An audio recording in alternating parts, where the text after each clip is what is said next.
Et puis on retrouve notre Sexy News, Bénédicte Fischer. Vous allez nous parler d'une pièce terriblement célèbre, n'est-ce pas? Oui, en effet. Bonjour Anne-Laure, bonjour Brigitte. Je vous parle aujourd'hui des monologues du vagin à l'occasion de la parution il y a très peu de temps, quelques mois, 2-3 mois, de la nouvelle édition de ce texte culte signé Eve Ensler. C'est une version augmentée de 11 monologues et poèmes et c'est aux éditions de Noël. Alors le minou, le kiki, la chatte, la foufoune, le piou-piou, la craquette, le fri-fri et autres berlingots, on remarque que souvent on ne nomme pas directement notre sexe, mais on aime bien lui donner des petits noms mignons et rigolos.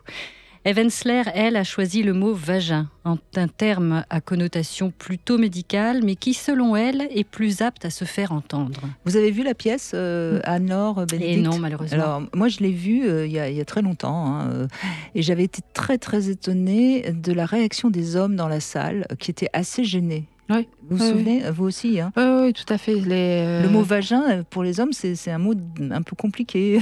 D'ailleurs, il y avait entre ceux qui souriaient, j'allais dire bêtement, qui gloussaient, si je peux le dire ainsi. Qui se sentaient mal à l'aise, en tout cas. Ouais. C'était autant ils arrivent à être parfois extrêmement grivois, autant que là, on leur parle d'une réalité. C'était très compliqué pour eux. C'est pas une pièce drôle. Hein, faut non, c'est pas drôle. Non, et en effet, il y a 25 ans, on ne prononçait pas le mot vagin, et aujourd'hui même, on ne le prononce pas beaucoup plus facilement. Et il n'en reste pas moins que le nombre de femmes ne parlent presque jamais de leur sexe. Alors, rappelons-le, les monologues du vagin, c'est d'abord un texte paru en 1996 et très vite adapté au théâtre, joué dans plus de 130 pays et traduit en 50 langues. Alors c'est un véritable phénomène culturel qui est rapidement devenu un manifeste du féminisme contemporain. À travers les témoignages recueillis auprès de plus de 200 femmes, Eve Ensler libère la parole en leur faisant parler de ce qu'elles ont le plus intime, leur sexe. Elle donne enfin au sexe féminin la reconnaissance qui lui fait défaut. L'objectif pour elle est que non seulement les femmes parlent de leur vagin, mais qu'elles en soient conscientes, qu'elles vivent avec leur sexe, qu'elles en soient fières et qu'elles s'affranchissent de la pudeur et de la honte encore trop souvent présentes. Elle évoque aussi le caractère sacré, source de créativité du sexe féminin, si tant est qu'on apprenne à vivre avec cette part la plus essentielle de nous-mêmes. Alors le vagin, cité 128 fois dans le texte, est mis à nu, regardé, exploré et surtout prononcé, car si une chose n'est pas nommée, elle n'est pas vue, elle n'existe pas, dit Eve Ensler. Alors à partir de la parole de femmes du monde entier, elle livre ici des portraits touchants, parfois drôles et même violents.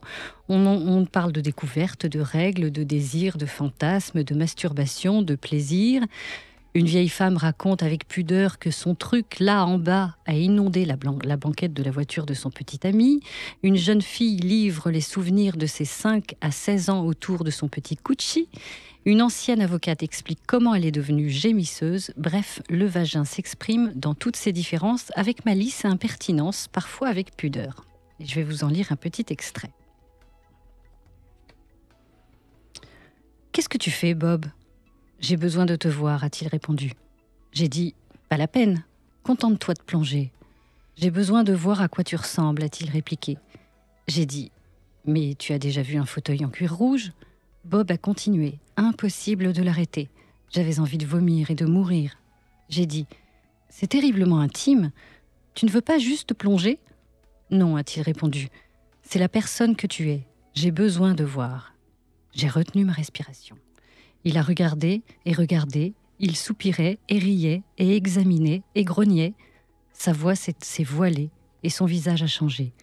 Il n'avait plus du tout l'air ordinaire. Il ressemblait à une belle bête affamée. « Tu es si belle, a-t-il dit.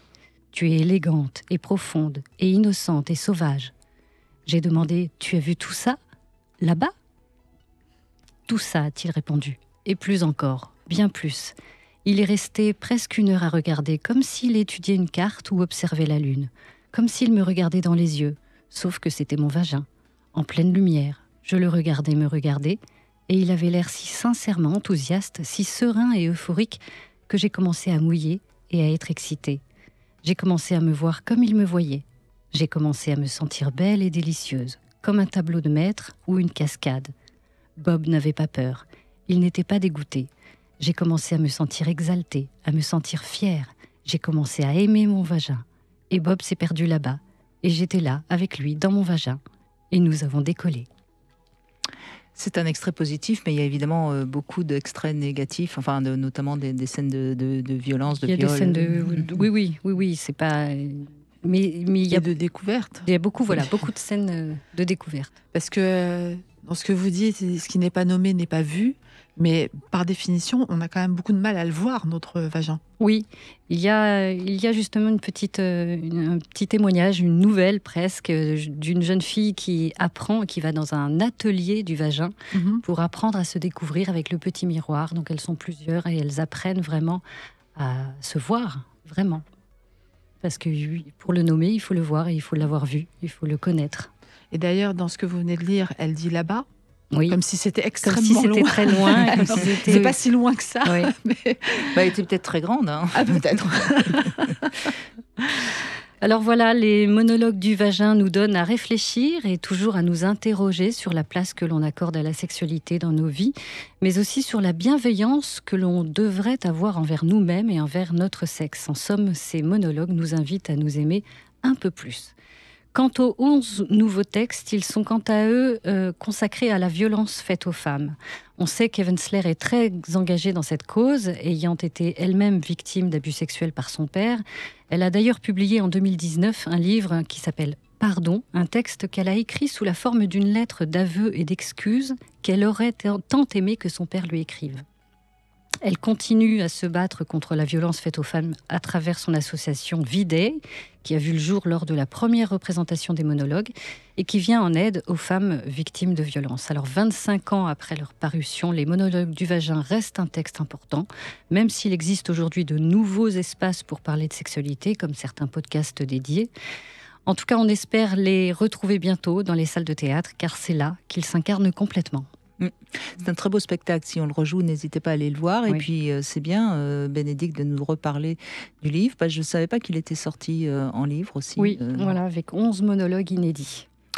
De Noël. Et Pardon est un très beau texte aussi. La lettre qu'elle écrit. Ah oui. Très beau texte aussi. Et justement, puisqu'on parle de la famille cet après-midi, sur cette lettre fictive, les mots qu'elle aurait aimé pouvoir dire et les mots qu'elle aurait aimé pouvoir entendre de ce père abusif et incestueux, il est assez bouleversant aussi. Mais c'est vrai que pour les monologues du vagin, encore aujourd'hui, avec tout ce qu'on est censé apprendre, mais tout comme le clitoris, je mets au défi 10 jeunes filles de pouvoir dire exactement comment est comment est leur vagin et comment est leur clitoris. N'oublions pas la vulve. Ne l'oublions pas. Non, mais c'est vrai que c'est important parce que le vagin, c'est une chose, mais le sexe féminin, c'est un vagin, une vulve. Dans laquelle est inclus le clitoris, bien sûr. Et il y a beaucoup de confusion. Et moi, je trouve qu'on parle beaucoup du clitoris ces derniers temps, mais on oublie de dire que qu'il fait partie de la vulve. Et si on ne comprend pas qu'il fait partie de la vulve, on aura du mal à le trouver. Non, mais c'est vrai. C'est trop dissocié, oui. Vous voyez ce que je veux dire? C'est-à-dire qu'on met maintenant d'un côté le vagin, d'un côté l'autre côté le clitoris, et puis moi j'entends pratiquement jamais parler de la vulve. Alors que c'est important. La vulve, c'est les petites lèvres, les grandes lèvres, le clitoris.